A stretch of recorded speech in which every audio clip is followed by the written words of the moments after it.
जिस जम्मू कश्मीर के कुछ नौजवानों के हाथों में पत्थर आने से पूरा देश चिंतित है, उसी जम्मू कश्मीर के एक नौजवान ने शानदार कामयाबी हासिल की है। उधमपुर के नबील अहमद वानी ने बीएसएफ के असिस्टेंट कमांडेंट की परीक्षा में टॉप करने का कमाल किया है। गृह मंत्री राजनाथ सिंह ने नबील अहमद वानी से मुलाकात की। टॉपर नबील वानी की सफलता घाटी के कई लोगों को प्रेरित करेगी। वानी ने कहा कि आतंक का रास्ता छोड़ कश्मीरी युवा अमन की राह पर चले। सर, मैं आज यही कहना चाहूँगा कि हम लोग जम्मू कश्मीर का जो यूथ है किसी भी काम में पीछे नहीं है। बस हमें ज़रूरत है कि मेहनत करें, देश के लिए एक भावना रखें। हमारा देश जो है हमेशा से हमें एक पॉजिटिव वे में स्पेशल प्रेफरेंस देता है। किसी भी चीज़ में हमारे साथ कोई भी भेदभाव नहीं होता।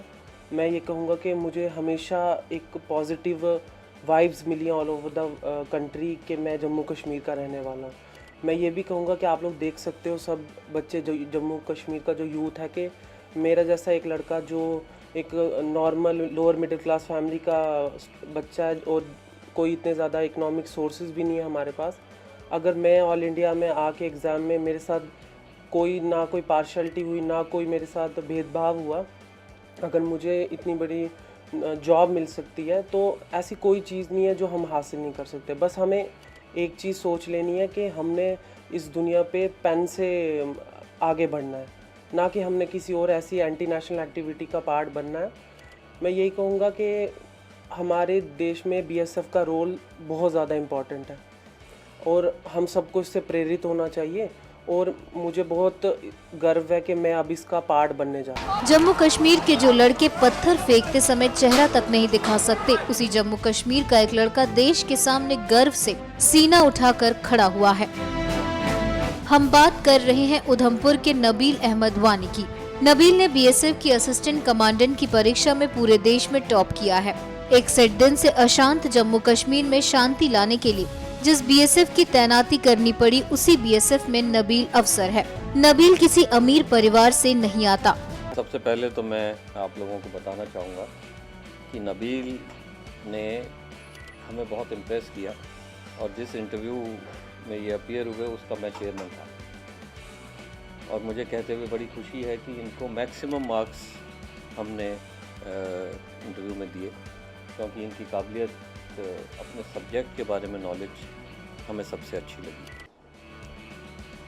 जैसा अभी नबील ने कहा कि जो वहाँ का युवक है उसे पेन के जरिए आगे बढ़ने के बारे में सोचना चाहिए और मुझे उम्मीद है कि नबील का एग्ज़ाम्पल अगर वो लोग देखेंगे और परसू करेंगे तो वो अपना रास्ता, जो गुमराह हुए हुए हैं बच्चे, वो अपना रास्ता बदलेंगे और सही राह पर चलेंगे। ये हम आपकी जानकारी में ये बात भी लाना चाहेंगे कि इस वक्त भी हमारा एक recruitment rally Jammu and Kashmir में चल रहा है जिसमें लगभग 1100 बच्चे बच्चियों के लिए हमने एडवर्टाइजमेंट निकाला हुआ है और मुझे ये कहती हुई बड़ी खुशी है कि उसमें बड़ी भारी संख्या में लोगों ने पार्टिसिपेट किया है और अपने फॉर्म्स भरे हैं।